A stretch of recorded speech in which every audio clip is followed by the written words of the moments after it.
Les Mille et une nuits, traduit par Antoine Galland, tome 1er. Nuit 182. Sire, je disais hier à votre majesté que pendant que l'on était occupé à faire revenir le prince de son évanouissement, d'autres de ces gens avaient demandé au joaillier ce qui était arrivé à leur maître. Le joaillier, qui n'avait garde de leur révéler rien de ce qu'il ne leur appartenait pas de savoir, leur répondit que la chose était très extraordinaire, mais que ce n'était pas le temps d'en faire le récit, et qu'il valait mieux songer à secourir le prince.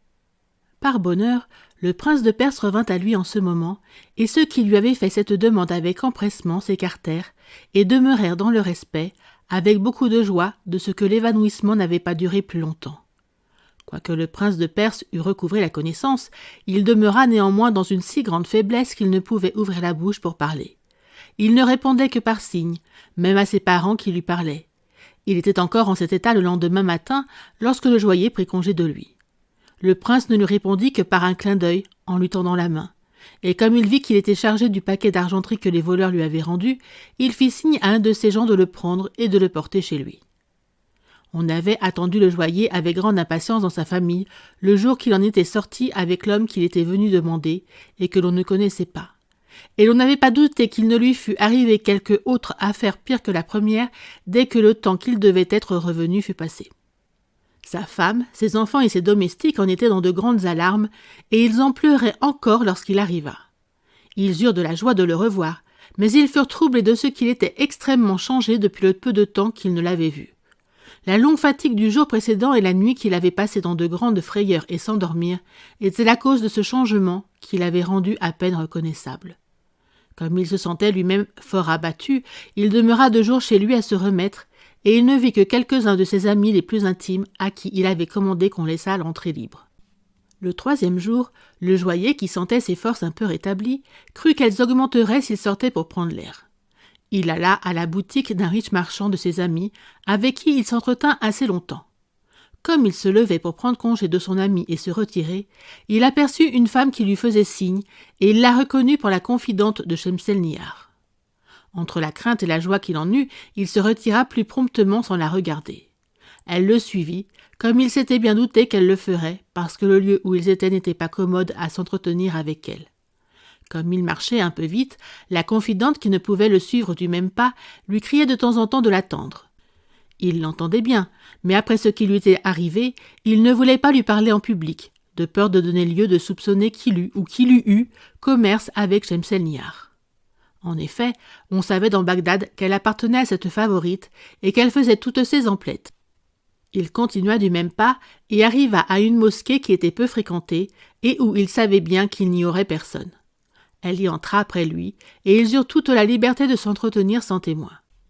Le joaillier et la confidente de Shemselnihar se témoignèrent réciproquement combien ils avaient de joie de se revoir après l'aventure étrange causée par les voleurs et leur crainte l'un pour l'autre, sans parler de celle qui regardait leur propre personne. Le joaillier voulait que la confidente commençât par lui raconter comment elle avait échappé avec les 2 esclaves et qu'elle lui apprit ensuite des nouvelles de Shemselnihar depuis qu'il ne l'avait vue. Mais la confidente lui marqua un si grand empressement de savoir auparavant ce qui lui était arrivé depuis leur séparation si imprévue qu'il fut obligé de la satisfaire. « Voilà, dit-il en achevant, ce que vous désiriez d'apprendre de moi. Apprenez-moi, je vous prie, à votre tour, ce que je vous ai déjà demandé. » Dès que je vis paraître les voleurs, dit la confidente, je m'imaginais sans les bien examiner que c'étaient des soldats de la garde du calife, que le calife avait été informé de la sortie de Shemselnihar et qu'il les avait envoyés pour lui ôter la vie au prince de Perse et à nous tous. Prévenu de cette pensée, je montai sur le champ à la terrasse du haut de votre maison, pendant que les voleurs entrèrent dans la chambre où étaient le prince de Perse et Shemselnihar, et les 2 esclaves de Shemselnihar furent diligentes à me suivre. De terrasse en terrasse, nous arrivâmes à celle d'une maison d'honnêtes gens, qui nous reçurent avec beaucoup d'honnêteté et chez qui nous passâmes la nuit. Le lendemain matin, après que nous eûmes remercié le maître de la maison du plaisir qu'il nous avait fait, nous retournâmes au palais de Shemselnihar.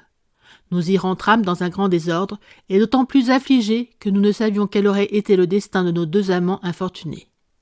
Les autres femmes de Shemselnihar furent étonnées de voir que nous revenions sans elles.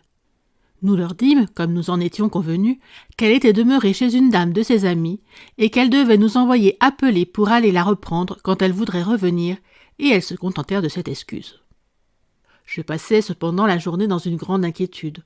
La nuit venue, j'ouvris la petite porte de derrière et je vis un petit bateau sur le canal détourné du fleuve qui y aboutit.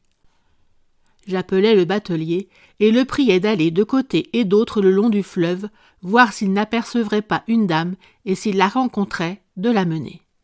J'attendis son retour avec les 2 esclaves qui étaient dans la même peine que moi, et il était déjà près de minuit lorsque le même bateau arriva avec 2 hommes dedans et une femme couchée sur la poupe. Quand le bateau eut abordé, les 2 hommes aidèrent la femme à se lever et à se débarquer, et je la reconnus pour Shemselnihar, avec une joie de la revoir et de ce qu'elle était retrouvée que je ne puis exprimer. Scheherazade finit ici son discours pour cette nuit. Elle reprit le même conte la nuit suivante et dit au sultan des Indes. Merci d'avoir écouté cette vidéo. Si cette vidéo vous a plu, vous pouvez vous abonner gratuitement à la chaîne Coin Livre Audio. N'oubliez pas de liker avec le pouce vers le haut. Vous pouvez aussi me laisser un commentaire. À bientôt.